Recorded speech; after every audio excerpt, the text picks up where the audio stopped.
আপনারা শুনলে খুশি হবেন যে আমাদের মাননীয় মুখ্যমন্ত্রী মমতা বন্দ্যোপাধ্যায় এবারে প্রতি পূজায় 1,10,000 টাকা করে আর্থিক সাহায্য করেছে। আমাদের এই বিধানসভায় 190টি দুর্গাপূজা কমিটিকে তিনি 1,10,000 টাকা করে সাহায্য করেছে। তাই দিদির জন্য সবাই মিলে একটা করতালি দিয়ে অভিনন্দন জানাবেন, সবাই মিলে। আমি সকলের কাছে অনুরোধ করবো, দেখুন বাগমারি আর মৌখালি আলাদা নয়, আর বিবাহ আলাদা নয়। এটা আমার জন্মস্থানের মাটি।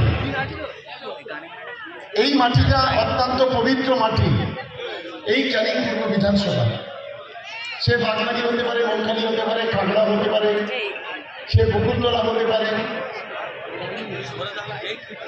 আমি তাই সকলের কাছে অনুরোধ করবো, আমরা যারা হিন্দু মুসলমান আমরা আছি, আমাদের সকলে মিলে কাঁধে কাঁধ মিলিয়ে হাতে হাত ধরে আমাদের আরো বেশি ঐক্যবদ্ধ হতে হবে।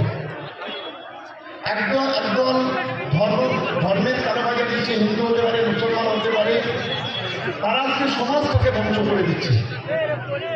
আপনি তাদের দুর্গাপূজাতে পাবেন না।